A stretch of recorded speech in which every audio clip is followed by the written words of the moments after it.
예, 안녕하십니까. 방금 소개받은 한국해양수산개발원의 김근섭입니다. 저는 항만과 ESG라는 주제로 좀 발표를 하도록 하겠습니다. 우선 이런 좋은 자리에 초대해 주셔서 감사하다는 말씀도 같이 드립니다. 저는 ESG의 일반적인 내용을 조금 설명을 드리겠습니다. 왜냐하면 일반적인 내용과 제가 생각하는 항만의 ESG 방향성에서 좀 차이점이 있다는 것을 좀 제시드리고 싶어서 만든 자료이기 때문에 일반적인 사항도 좀 설명을 드리고, 그리고 ESG가 앞서서 이제 윤민현 회장님도 말씀하셨다시피 해운 쪽이 조금 느리다라는 부분이 있지만 항만 쪽은 느리다 수준도 안 되는 것 같습니다. 아주 그 도입 자체도 고려하지 않는 수준인 것 같은 생각이 많이 듭니다. 그래서 전체적으로 우리가 항만 쪽에 ESG를 말 그대로 좀 정착시키기 위해서 어떤 방향성을 가지고 가야 할지 그 방향성 제시 중심으로 말씀을 드리겠습니다. ESG의 일반적인 상황입니다. ESG에 대한 내용이고요. 잘 아시는 것처럼 사실 이제 기업의 사회적 책임에 관한 문제입니다. 알고 계시는 분들도 있겠지만 기업의 사회적 책임은 ESG가 나오기 이전은 사실 수익을 증가시키는 게 사회적 책임이라고 정의되어 왔습니다. 그 밀턴 프리드먼이 정의한 내용이 사실은 아주 오랜 기간 동안 시장을 지배했다라고 볼 수 있습니다.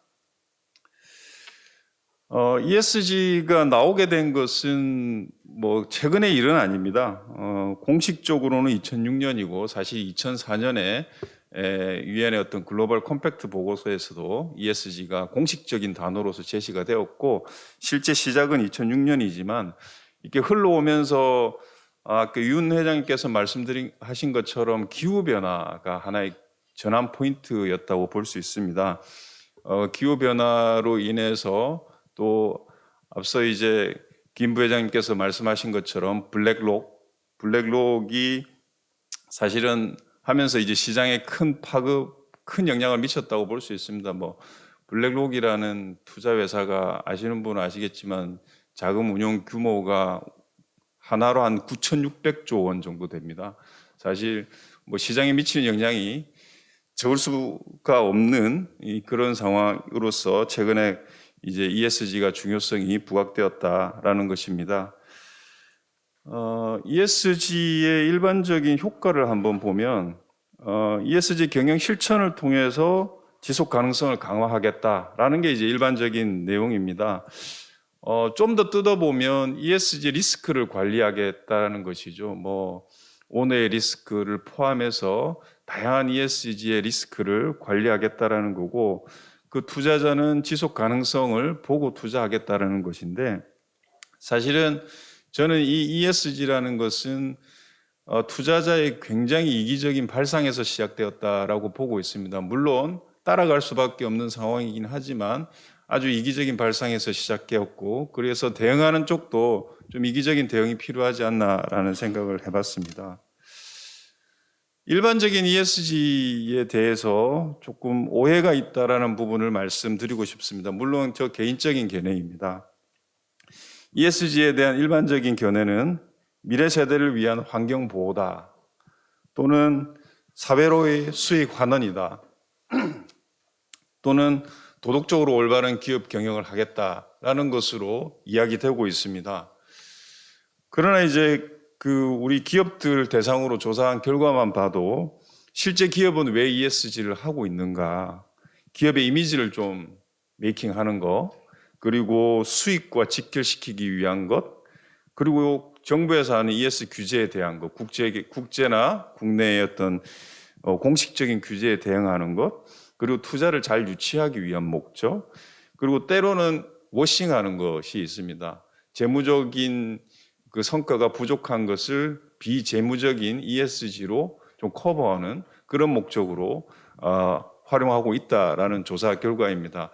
즉 일반적으로 생각하는 것처럼 뭔가 착한 기업을 만드는 목적보다는 실제로는 기업의 이윤을 창출하는 목적, 비즈니스를 혁신하는 관점이 더 크다라고 보고 있습니다. 그래서 그 ESG 경영의 최근 이슈를 보면 이 착한 기업 되기인가, 사실은 착한 기업을 만드는 것이 목적은 아니다라는 게 대부분의 의견인 것으로 저는 이해를 하고 있습니다. 실제로는 좀 더 오래 가고 좀 더 많은 수익이 창출되는 기업을 만들기 위한 굉장히 자본적인 수단이다라고 보고 있고요. 그리고 ESG와 재무적 성과가 연계가 되느냐, 굉장히 많은 의견이 있습니다. 연계가 된다라는 의견도 있고 연계가 되지 않는다라는 의견도 있습니다. 그러나 대체적으로는 연계가 된다라는 그 의견을 전제에 두고 이런 정책들을 추진하고 있다라고 이해되고 있습니다. 그리고 앞서서 해운 쪽에도 말씀하셨지만 평가 기준이 굉장히 모호합니다. 실제 해운 쪽도 모호하지만 항만 쪽은 뭐 더 모호하다고 할 수 있습니다. 그래서 평가가 어렵다. 그리고 뭐 테슬라도 사례로 하셨지만 뭐 테슬라 같은 경우에 친환경 자동차를 만들기 때문에 평가가 좋을 거라고 생각하지만 앞서 말씀하셨던 그런 평가 기관들에서는 한 A 수준, 평균 정도 수준밖에 주지는 않습니다. 그러다 보니까 이게 뭔가 조금 납득이 잘 가지 않는 그런 부분이 여전히 남아있다. 그리고 이제 앞서 말씀드린 것처럼 좀 악용의 소지가 있다. 워싱하는 악용의 소지가 여전히 남아있다라는 게 최근의 ESG의 이슈입니다. 여기까지 이제 ESG의 근본적인 목적과 그리고 최근의 이슈를 말씀을 드렸고요. 그러면 항만 쪽에서 하고 있는 ESG 사례를 한번 살펴보도록 하겠습니다. 항만 쪽은 기업 중심으로 이루어지고 있지는 않습니다.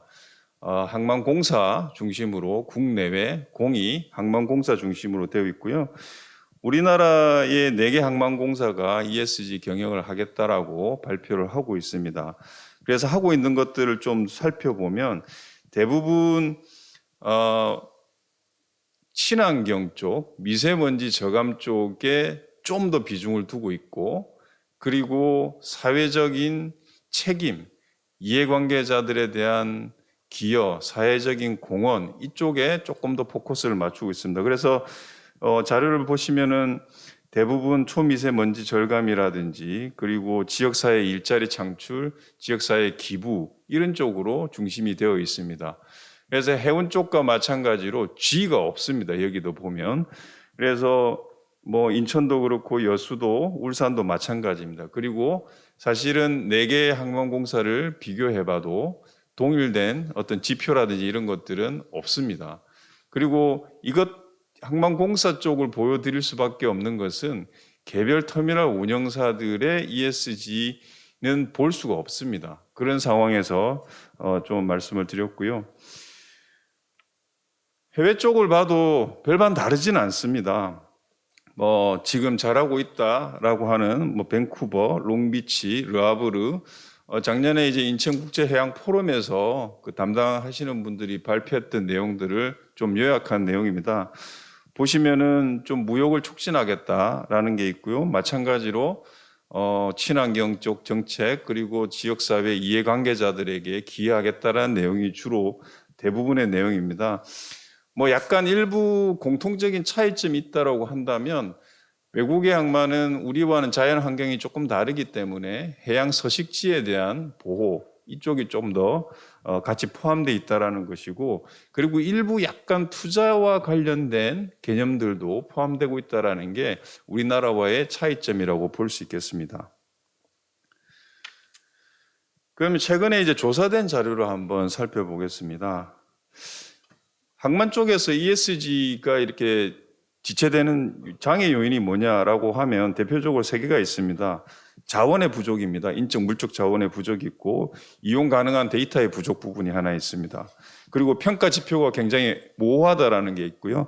또 하나는 항만 경쟁력과 직접적인 연관성이 없다라는 이런 것들이 문제로 제기되고 있습니다.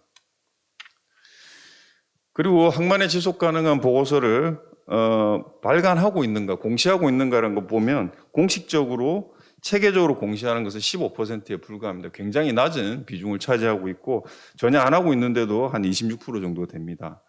그리고 우리가 보통 기준으로 삼고 있는 GRI 지표에서 항만의 특성을 반영한 것이 있는가라고 보면 한 13%가 있다라고 하고 있습니다. 그만큼 지표 차원에서도 항만 쪽이 많이 부족하다라고 조사되고 있고요. 그와 더불어서 항만의 목적이 무엇이냐라는 질문에는 여전히 어떤 무역의 성장과 비즈니스 그리고 부가가치 이런 것들을 얘기를 하고 있습니다. 그래서 약간 항만에서 하고 있는 ESG와 실제 항만이 추구해야 할 방향성과는 약간 배치가 되고 있다라는 관점에서 이해해 주시면 될 것 같습니다. 그래서 정리를 해보면 국내 항만 같은 경우에는 ESG가 주로 E에 치중되어 있다라는 같은 의견이고요. 그리고 정량적인 성과와 좀 연계되는 게 굉장히 어렵다. 항만 쪽의 성과가 부족한 것은 항만만의 문제는 아닙니다. 앞서 말씀드린 것처럼 ESG와 기업의 경영 성과가 사실 매칭되냐 안 되냐는 아직까지 갑론을박이 많기 때문에 답이 없다라고 할 수 있습니다. 다만 이제 해외 항만 같은 경우는 약간 차별성이 투자 관점에서 조금 차별성이 있다라는 것이고요. 그리고 세계 항만 지속 가능 보고서에 보면 ESG를 항만에 도입하는 데 있어서 문제가 되는 것은 데이터 문제, 그리고 평가 지표의 문제, 그리고 경쟁 우위와의 어떤 모호성, 연관성이 없다라는 부분이 있을 수 있고요. 그리고 지금 여러 가지 성과 지표가 아직까지 여전히 모호하다라는 점이 되겠습니다. 최근에 그 ESG와 항만과 관련된 연구는 굉장히 적습니다. 진짜 찾아보기가 어려울 정도로 적은데요. 최근의 연구 성과를 하나 소개해 드리면 여기에서도 보면 G 관련된 것들을 한번 살펴보겠습니다. G와 관련된 것들을 보면 재무성과, 물동량과 기양 척수를 평가하는 운영성과, 그리고 데이터 관리의 윤리성, 투명성이겠죠. 그리고 이제 이사회 구성의 다양성, 그리고 연계성, 그리고 국제와의 어떤 협력, 연계성 이런 것들을 G로 제시를 하고 있습니다. 과연 부족한 연구이지만 이 연구와 우리가 지금 항만 쪽에서 하고 있는 ESG를 연결해 보면 G라는 부분은 거의 빠져 있다라고 판단할 수도 있을 것 같습니다. 즉 항만의 지속 가능성, 기업 관점에서는 투자를 더 받아서 결국은 재무적 성과와 연결하기 위해서 하는 것이 ESG라면 항만도 보다 많은 부가가치 또는 물동량 그리고 성장을 위한 필요한 요소를 갖추기 위해서 ESG를 해야 한다라고 생각을 합니다. 그러나 지금 현재 하고 있는 것은 오히려 약간 착한 기업 되기와 같은 성격의 일들을 하고 있습니다. 성장과는 약간 궤를 달리하고 있다 이렇게 볼 수 있습니다. 그래서 마지막으로 좀 제안을 하자고 하면 항만 쪽의 ESG는 다시 말씀드리지만 굉장히 초기 단계, 이제 발걸음을 떼려고 하고 있는 단계인 것 같고요. 그런 단계에서 좀 더 잘하기 위해서는 우선 데이터 자체를 구축하는 게 필요합니다. 사실 친환경이 되겠다라고 하면서 항만 쪽의 에너지 소비량이 제대로 축적되지도 않고 있는 상황입니다. 평가 자체를 할 수 없기 때문에 우리가 제대로 ESG를 하기 위해서는 관련된 데이터를 축적하고 정말 투명성 있게 관리를 해야 된다. 그게 시작이다라고 보고 있고요. 그리고 조금 우리만이라도 약간은 통일된 평가 지표를 가지고 가야 되지 않는가. 물론 항만공사 관점에서 보면 평가를 받아야 되기 때문에 정부의 기준을 따를 수밖에 없지만 그 외에 G와 관련된 것들은 좀 우리 나름의 정확한 평가 지표, 데이터의 이용성과 연계한 평가 지표를 가져가야 되는 게 아닌가.